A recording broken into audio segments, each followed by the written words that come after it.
Okay, so we're ready to start.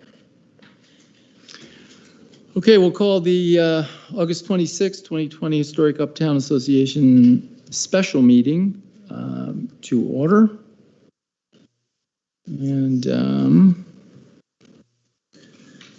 so we have two minutes to approve here. Am I correct? Obviously, August 18, and then do we have a June 16, or do we defer that last time? I thought we had deferred it. Looking at the minutes from Pat, it looks like says et al. 3. So then that would have included this, but I was under impression that this wasn't approved at the last meeting. Okay, so then we'll if everyone's had an opportunity to take a look at these two sets, we can move on the first one, the June 16, 2020 meeting. Is there a motion on the floor to approve those minutes? You know, Mr. Chairman, I wasn't present for that meeting, so with that, I'm going to abstain. Okay, and we have, let's see, 1, 2, 3, and we have 2.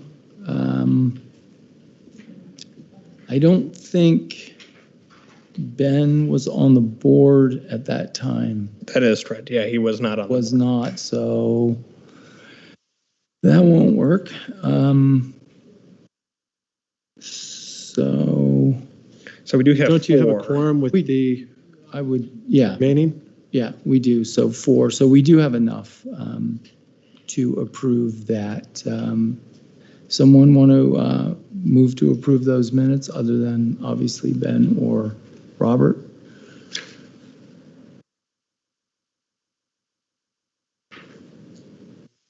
I'll make a motion to approve them. Is there a second? A second. All in favor? Aye. Okay. They are so approved. August 18, 2020 minutes. I think everyone was present for that. Just a quick look at this.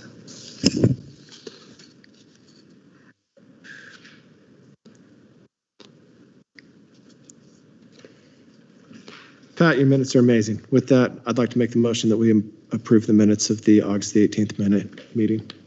Okay, I'll second it. All in favor? Aye. Aye. All right. Moving on. P-bid insurance, legal budget. You know, Mr. Chairman, can I have a couple minutes to speak about that? Sure. Perfect. Sure. With the P-bid insurance and the legal budget. John, I know you've been, both Johns and Pat, I know you guys have been members of this committee since the beginning. I said, I know that that Pat, John, and John, I think you guys have all been members of this committee since the beginning. And with that, I remember there was a meeting that we had in what's now the art gallery in the very early stages, where we brought up what happens with directors and officers insurance. And I guess to get to this point, we had a meeting with the city with Ray. I had a conversation with him, and at that meeting, he informed me that there is no protection for us board members as far as legal protection with the city, and we don't have insurance. So anything that we're doing, anything that we're working on that way, I'm not an attorney, but we don't have any coverage for our actions that we create on this board. Myself personally, I'm not comfortable operating that way. I want to make sure that we have coverage in some way. God forbid we make a foolish decision, we do something. There is no coverage for us right now as personal members. And I don't like that at all, especially when it comes to dealing with attorneys, insurance, anything like that. We have nobody we can go to. One of the reasons I brought up the early meetings, and because I do remember having a conversation about this. I don't know if anybody else remembers that conversation or not, where we asked, hey, what umbrella do we fall under? And if I'm not mistaken, at that time, that liaison said that we did fall under the city's umbrella for legal representation. So, but after talking to Ray and talking to the city attorney, he said no. And please, Ray, if I'm wrong, correct me.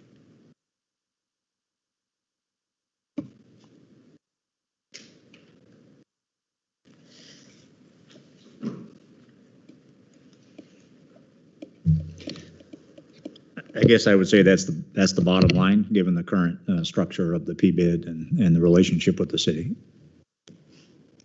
So with that, like I said, I personally don't feel comfortable voting on anything tonight. I'd like to stall this out until we're able to find out where our protection falls, because otherwise it falls solely on us as individuals, not as a committee. If I may, part of the reason for the item on the agenda is if, and I know you probably have as much information as we do, but if the board wishes to have us come back with estimates or costs in terms of how you could structure the budget to accommodate those things, we're happy to do that. Are there any other committees that were formed by the city, that were worked with the city, that were pushed through by the city, that were gone through by the city, where the board members have total exposure and no coverage that you know of? Or is this the only one?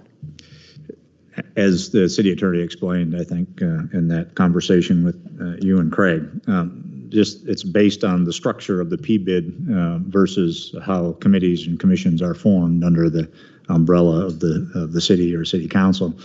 This is essentially a separate entity, which is why no other committees are under that same circumstance. So it's a separate entity. We don't have to pay taxes on it. We don't have a tax ID number. We don't have a fictitious business filing. We don't have anything like that, but we do have our organization that is not given through the city, but it is given. Who documents that? It's got to be documented somewhere. I know this is a different animal, but the exposure to know that we are the only 5 members, 6, 7 members out there that are going to be exposed this way, it just sounds. I'm hoping that the attorney is not as familiar with the PBIDs as he should be. Because I will tell you right now, all of us are here. All of us are exposed right now. You make a decision, somebody's upset, they can turn around and they can sue you personally for what you have going on, and you can't say, go to the city and sue the city. Because we are the organization as far as the city's concerned. How many board members know that? Raise your hand. Ben, did you know that? No. John? John? Pat? No. If I may? Wade, Robert. Specifically, why are we exposed? You make a bad decision, they can get you for anything. Any other committee that the city has, a planning commission, anything like that, any of those other committees, they get upset with what you do while you're sitting on the bench, they sue the city protects you. Please, and if I'm wrong, Rick, please correct me. I'm sorry. There's not a bond that would cover us? We can go out and we can get our own insurance. In the PBID, I want to go through, and I think that first off, anytime you're dealing with anything legally, you should go through and hire an attorney to advise you on what to do and how to proceed regarding what best coverage is to get. As far as the insurance goes, I know there are director and officer policies that are available out there on the open market that would cover us up to a certain amount. We can cover those, we can go over that. But with that being said, our exposure is going to be a whole lot more than probably anybody else's exposure, because you're dealing with commerce, you're dealing with the city streets, you're dealing with all sorts of stuff. I mean, God forbid we go out, we make a decision, and it impedes all the businesses that are in that area. They could come through and they could say, guess what? You disrupted my business. And again, I'm not an attorney, but I could foresee somebody going through and saying, hey, you made a bad decision, it hurt my business, and I want to be compensated. I don't think that's unrealistic or far-fetched, but I would be afraid of that. So, if I may, in response to your question, I think in terms of actions of an individual, whether it's a staff member or another committee member, whether or not they have the legal advice available to them or the insurance available to them, they still are at risk, if you will, in terms of doing the right things and the wrong things. Your point about insurance and legal advice is absolutely a good one, but it doesn't fully protect, certainly, folks from doing the right thing or the wrong thing. With respect to the board's role as an advisory committee, or board, or relative to closing streets, because only a city council has the right to close streets, or any of those kinds of, or unless it's an emergency, then of course, the police chief can, and the public works director or development services director can. But in terms of this board wanting to recommend to city council that a street be closed or an event be put on city streets or city parks or whatever it might be. I'm not an attorney either, but I believe that liability falls on the city council and the city staff, city council, to make that final decision, because they are the ones that make the final decision based on the recommendation from this board. Well, I would hope so, but at the same time, I also know that anytime there's a lawsuit, the attorneys have this thing where they say, let's take a wad, throw it up against the wall and see what sticks. Sure. Which means that we would be named, and at that point, who's going to protect us? Who's going to pay for that? It's not you. That was made clear. And at this point, I believe that we're the only board out there operating in the city that doesn't have any protection. Zero. My argument's going to be there is a strict agency relationship between this board and the city of Yucaipa. I have read the funding agreement from a lawyer's perspective, and I would love to hear the argument saying that this is not an agency of the city. Is there not a PBID agreement, a funding agreement between the city and this board? Yes, there is, because assessments are levied against properties in District 1 and District 2. Those levies need to be approved, and the mechanism was created back in '97 when they created District 1, and in 2009 when they established District 2. So there is a formal funding agreement tying the two. If you look at just go to the general website and read it. Are we not considered the Yucaipa Village Square Property Owners Association? Is that what this is? My understanding it is in concert with the city of Yucaipa. In concert is a term of art. Creates an agency.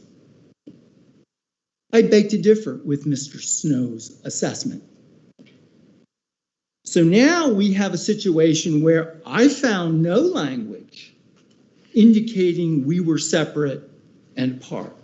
Where is that? Were we advised of that? I know I wasn't. And then the question becomes, if we were advised of that, who'd be sitting here serving? Not me. Not me. We don't get paid for this. We're not employees. We're like city staff, city manager. No, they get paid. No, hold on. Public servants. That's what we all are. Public servants. So the public is first. That's the way I've always looked at it. Well, with that, knowing that we don't have any protection, I really don't feel comfortable moving forward with pretty much anything. But we do have to have a moving forward point. So with that being said, and since we have everybody in the room, I'm open for ideas on how we proceed from here. Do we go through and ask the city to clarify with their city attorney that we are covered under their insurance and under their legal protection? Do we go out and do we shop for insurance on our own to protect us? Do we shop for our own secondary legal counsel? I think we need the guidance from the city council and the city attorney. Now, what happened, if anybody get hurt and sue our the Uptown committees, so who's going to be liable for that? Well, like I said, I'm not an attorney. I'm not an insurance adjuster. I am an insurance broker, and my license still is active with that. And I do believe that there's a good possibility they'd come after each one of us individually, or they could. My suggestion would be if the city and city council want to have an Uptown Association board, they need to integrate language in the bylaws that very clearly states what the exposure and the exposure limits are. Most definitely. I think that They're not going to do that, then I can't imagine anyone serving. no, and I'm still disappointed at the fact that this committee that was sponsored by the city and put on by the city has gotten this far and gone this far without discovering that there is no coverage for any of the directors that are there or have been there. Right. I mean, that's shame on us, but shame on them too. And I'll tell you right now, I remember asking that question of staff and having it answered that, yes, there is covered. It is under the umbrella. When was that?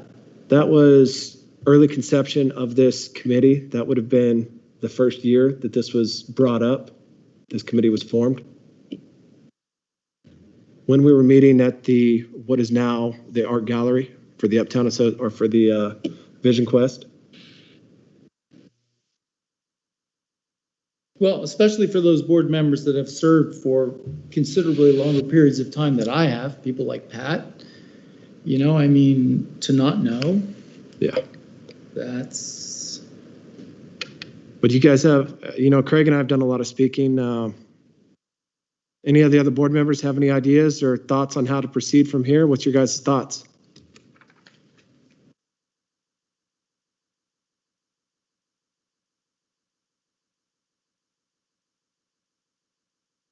I would recommend that suggest or whatever to consult with the city attorney, see what the information might be. It's the best way to do it in the city council. You know, I kind of like that idea. Anybody else? John? You know, John, if I could make the motion, I'd like to take that and run with it if you're okay with that. So I'd like to make a motion that we table items 3, 4, 5, 6, 7. And we're talking about item number 8 right now. For our next regularly scheduled meeting. And with that, we ask our city liaisons to consult with the city attorney regarding maybe they can brush up on the legal aspects of a P-bid and coverage for us. So that would be my motion. And if I may, Mr. Chair, Mr. Vice Chair, as you already mentioned, whether or not Mr. Snow is an expert in this area, I don't know. Certainly, it was a question that he answered on the cuff, if you will, and didn't in that conversation that we all had. And I think it's appropriate to give him and his firm the opportunity to make sure that they have fully researched the issue. So I think that is a good suggestion. Well, I got a motion. Anybody got a second? I'll second it. All in favor? Aye. All right, so we will defer the remaining items on this agenda.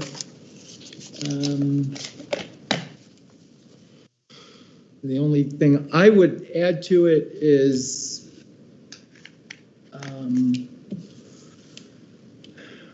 we'll see when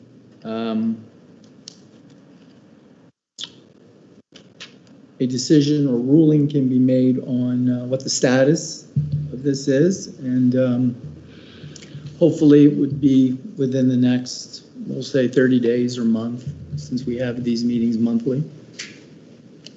So if it can be completed by that time, then we would, I guess, calendar a September meeting. If we don't have answers on that, I don't see a point in. So just for clarification, that I think I heard that really needs to go through council and back to you because the city attorney is going to provide advice to the city council about the issues and then back to this board. No, my motion was that we defer that to the city, however you want to arrange that. If you want to bring that to city council and then through the attorney and then bring that back to us, more power, that's okay. But as of right now, I don't feel comfortable doing anything without having some sort of protection. Understood. Understood. Or at least the status clarified, so we know, so decisions can be made. Yeah. I think that's what I heard John say, and then you echoed in the motion, but I just wanted to make sure for the record. So we're good.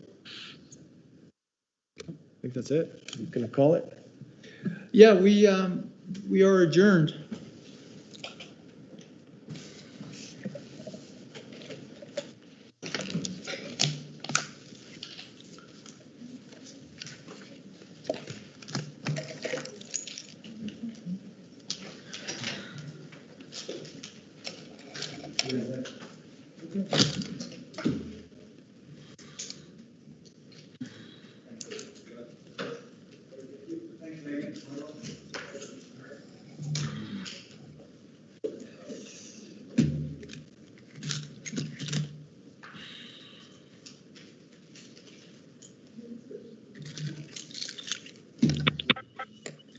Ben? Is now exiting.